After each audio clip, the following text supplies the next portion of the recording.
The movie opens with a high school student, Patty Bladell, who is constantly bullied for being overweight and is nicknamed Fatty Patty. She narrates herself as one of the girls who spends most of the time at home, while the other girls of her age are out losing their virginity. Patty does have a crush on her handsome classmate Brick Armstrong, but she doesn't have the guts to ask him out. She does, however, have the common sense. On the other hand, we are introduced to Brick's father, Bob Armstrong, a local civil rights lawyer who also coaches beauty pageant contestants. One fine day at work, Bob is seen coaching a teen named Dixie, who is a bit immature when it comes to politics. Her immaturity causes her to lose the beauty competition, which enrages her mother, Regina. She then threatens Bob to return her money, which the latter refuses. As a result, she walks up to the stage and accuses him of molesting her daughter, shocking everyone. This incident causes him to be disgraced, which results in his career taking a downturn, as nobody wants to work with him anymore. One day, Patty and her best friend Nani go to a convenience store where they coincidentally spot Brick. Despite Patty's hesitance, Nani approaches Brick on her behalf and asks him out for a date. However, the latter turns down the proposal and walks away from there. Later, the heartbroken Patty is sitting outside the store when she is approached by a homeless man who insults her weight. In a fit of rage, she punches him in the face, only to get punched back, causing her to end up in the hospital with a broken jaw.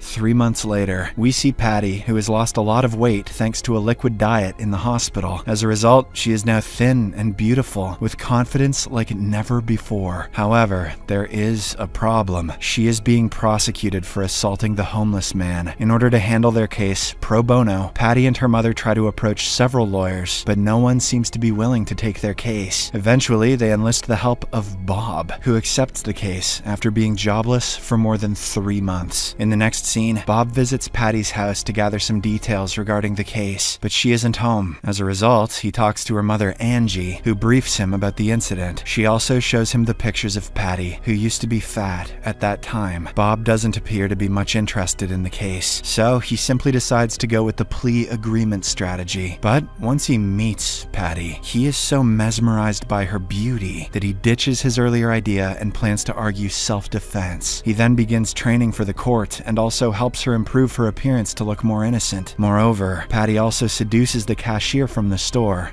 Donald, who is the only witness of the incident. Meanwhile, Regina, who is jealous of Bob getting a job, hires a spy to tail him so that she can defame him again. One evening, the beauty contest winner named Magnolia summons Bob to her place in order to help her finalize a dress. During this, the girl changes her clothes in front of Bob, making him feel uneasy. Unbeknownst to them, this moment is captured by the spy, who sends the picture to Regina. On the day of the trial, Donald, as expected, claims to have no recollection of the incident. Patty then successfully convinces the judge that her actions were in self-defense, finally securing a victory over the case. Despite this, she is not satisfied yet, as she wants revenge against all of those who have ever been mean to her. Bob tells her that the best revenge is a life well lived. He then suggests that she participate in the beauty pageant because a stunning girl like her can have her shot as the next Miss USA. However, Angie opposes the idea, concerned about the potential sexualization and objectification of her daughter. Later on, Patty and Nani join Angie's Alcoholics Anonymous support meeting, where they unexpectedly meet John, the same homeless man who previously punched Patty. Fueled by anger, she decides to seek revenge by making him fall in love with her and then rejecting him. Following this, she approaches him and takes him to a hotel room with the intention of seducing him. However, the man gets so drunk that he falls asleep without doing anything.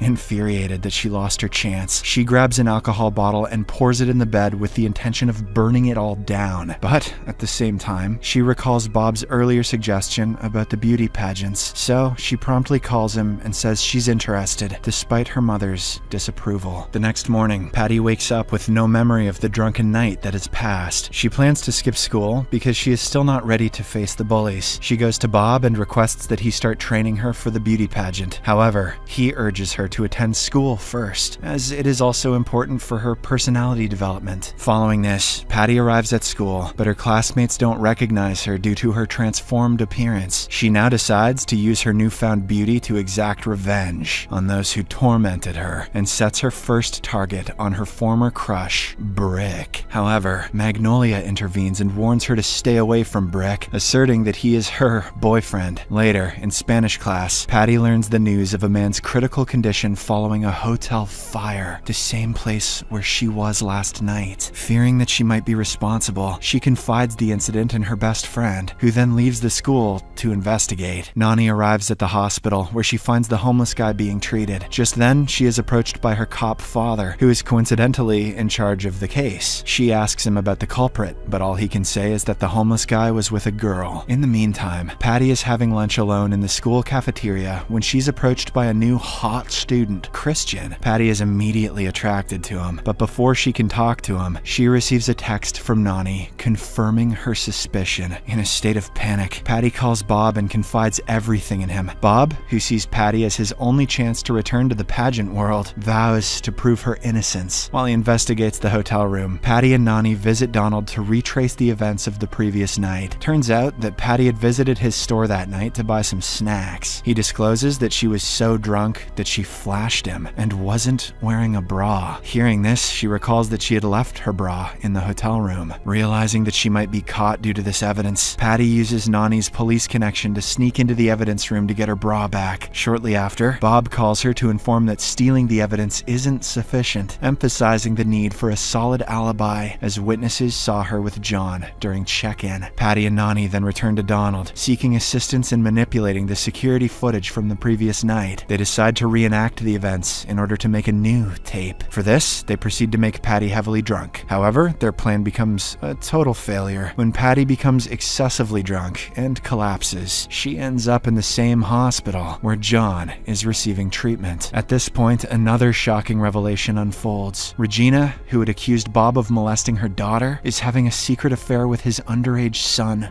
Brick. In the next scene, Bob visits the hospital to check on the homeless man, but is astonished to find Patty wandering the halls. He hastily advises her to stay in her room to avoid being recognized by John. Despite this warning, the mischievous Patty peeks into John's room and gets caught in the process. Thankfully, at the same time, Bob manages to figure out the entire situation and begins explaining. According to him, John woke up that night and ignited a matchstick to light his cigarette, which caused the fire, but he blamed Patty in order to exonerate himself. To everyone's surprise, John confirms this account, making everyone happy. Before departing from the hospital, Patty confronts John one last time to reveal that she's the same fat girl whom he had previously assaulted. She then expresses a wish for his death, and miraculously, John succumbs to a heart attack, bringing a sense of satisfaction to Patty. What the hell is the moral of this story? A few days later, Bob decides to take Patty to the Miss Bareback Buckaroo pageant in Alabama in order to visit his former mentor, Stella Rose Buckley. Here, we learn that it was Stella who helped him enter the world of pageant coaching in the late 90s. Bob's wife, Cora Lee, isn't on board with his decision, as she believes it is a risky move due to the previous accusation. However, Bob stresses the necessity of this move, asserting that Patty is his only client capable of restoring his tarnished reputation in the pageant industry. After packing up her belongings, the excited Patty arrives at Bob's house, and the two set off towards Alabama. After a long and joyful drive, they reach the Miss Bareback Buckaroo pageant, where they are received by Stella. Upon introducing one another, Stella instructs her student Roxy to escort Patty to the hotel room, while she talks to Bob. During their conversation, Bob mentions Patty's high potential to become Miss USA, but he's struggling to coach her properly due to her mischievous behavior. Hearing this, Stella advises him to be more stringent in his approach, just like she is with her students. On the other hand, Nani, who is concerned about her best friend, approaches Donald at the convenience store and requests that he accompany her to Alabama. Dixie, who happens to be in the same store, overhears their conversation and decides to tag along, as she seems to have some unfinished business with Bob. The trio then hits the road, making their way to Alabama in Dixie's Jeep. Meanwhile, Cora Lee plans a dinner party at her residence to invite her affluent friends. However, her plans are thwarted by an unwelcome visit from her trailer trash sister, Branda Ann, and her kids, forcing her to cancel the dinner plan. Back in Alabama, Bob Bob and Stella team up to train Patty on how to walk and how to behave. Throughout the training session, Bob assigns her with various chores as a part of the training, which she reluctantly complies with. At one point, he leaves Patty alone to train, which Stella sees as a perfect opportunity to manipulate the girl. She then attempts to sway Patty to her side by highlighting negative aspects of Bob. She asserts that he's exploiting her for self-benefit and will eventually abandon her just like he did to her 20 years ago. Turns out that Stella is intending to seek revenge against Bob for leaving her heartbroken in the past.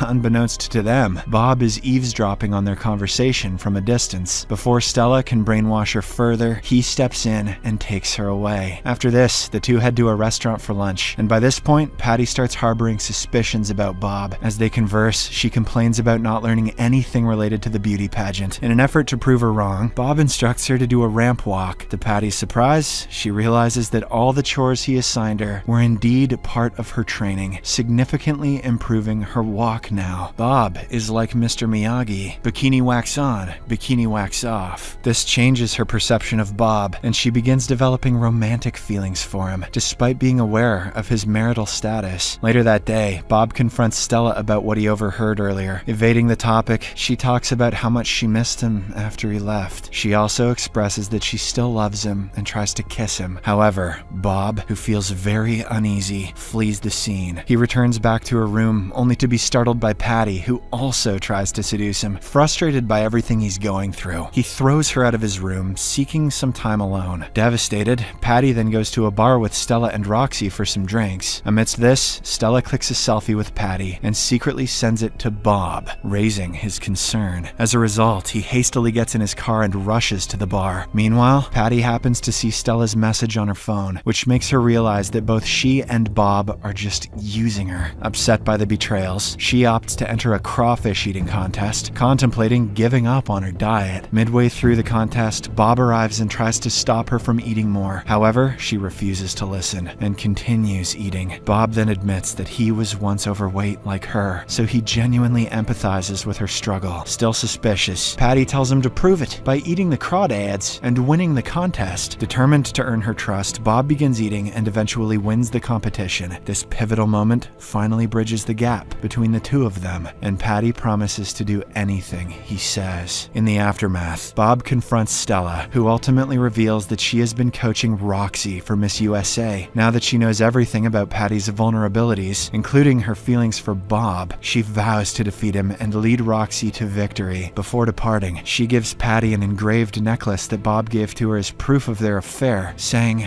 "You know what to do." Patty soon realizes that this necklace is a weapon to break Bob's marriage and gain full control over him. Subscribe for more videos like this, turn on notifications, and leave a like to help the channel out. Thank you for watching.